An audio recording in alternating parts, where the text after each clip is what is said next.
Hi friends అందరికీ. మీ మొబైల్‌లో సిస్టమ్‌కి సంబంధించిన యాప్స్ అనేవి చాలా ఉంటాయి.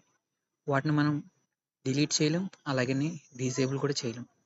ఈ వీడియోలో మనకి సిస్టమ్‌కి సంబంధించిన యాప్స్ కానీ, యాప్ స్టోర్స్ కానీ ఎలా డిలీట్ చేయాలో అనేది మనం చూద్దాం. ముందుగా మీ మొబైల్‌లో షావమీలో ఎంఐ గానీ, రెడ్మీ గానీ, పోకో గానీ ఏదైనా మొబైల్ వచ్చేసింటే మీకు రీసెంట్‌గా యాప్ స్టోర్ అనేది అప్డేట్ అయింది. అది మీకు ఇండస్ యాప్ స్టోర్‌గా మారిపోయింది. ఇంతకుముందు గెట్ యాప్స్ అనేది ఉండేది. అది మీకు చూస్తానికి ఇలా ఉంటది. దీంట్లో మనకి సిస్టమ్‌కి సంబంధించిన అప్డేట్స్ అసలు ఏమి రావు యాప్స్ అది. ఇవి డిఫాల్ట్‌గా ఉంటుందంతే. దీన్ని డిజేబుల్ చేద్దామంటే కుదరదు. అలాగని డిలీట్ చేద్దామన్నా కుదరదు.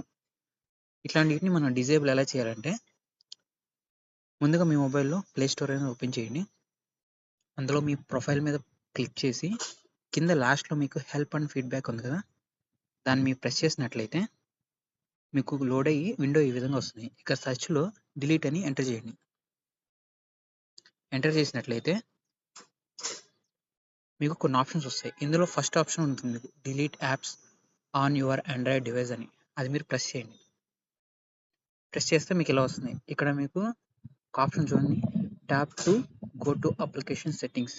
అది మీరు ప్రెస్ చేసినట్లయితే మీకు ఇట్లా చాలా యాప్స్ అనేవి వస్తాయి మీ మొబైల్‌లో ఉన్నాయి. ఇందులో మీకు అన్నీ చూపిస్తాయి. నేను ఇక్కడ డిజేబుల్ చేశా చూడండి. ఇవన్నీ నాకు వద్దనుకున్న యాప్స్ అనేవి నేను ఇలా డిజేబుల్ అనేది చేసుకున్నాను. ఇందులో మీకు ఈ సిస్టమ్ యాప్స్ అని వద్దనుకుంటే నాకైతే విండోస్ యాప్ స్టోర్ అనేది వద్దు.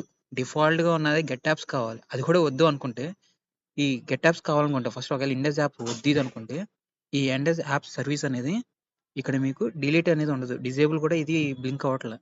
అందుకని మీరు ఇక్కడ కింద మిడిల్‌లో మీకు ఒక బటన్ ఉంటుంది. దాన్ని ప్రెస్ చేసినట్లయితే మీకు అన్‌ఇన్‌స్టాల్ అప్డేట్స్ అని ఉంటుంది. అది ప్రెస్ చేసి అన్‌ఇన్‌స్టాల్ చేసేయండి ఫస్ట్. ఇండస్ యాప్ సర్వీస్ అనేది అయిపోయింది. అలాగే ఇండస్ యాప్ స్టోర్ వచ్చేటప్పటికి ఇక్కడ మీకు అన్‌ఇన్‌స్టాల్ అనే ఆప్షన్ వస్తుంది. దీన్ని అన్‌ఇన్‌స్టాల్ చేసేయండి. అంతే. ఇది అన్‌ఇన్‌స్టాల్ చేస్తే ఇప్పుడు హోమ్ స్క్రీన్ మీద చూడండి. అది మీకు గెట్ యాప్స్‌గా మారిపోయింది. చూసారా? ఇలా మీకు వద్దు అనుకుంటే యాప్స్ అనేవి ఇలా నాకు గూగుల్ వన్ వద్దనుకున్నా దాన్ని డిజేబుల్ చేసేసా. ఎనేబుల్ చేసుకొని కావాలనుకుంటే లేదంటే డిజేబుల్ చేయండి.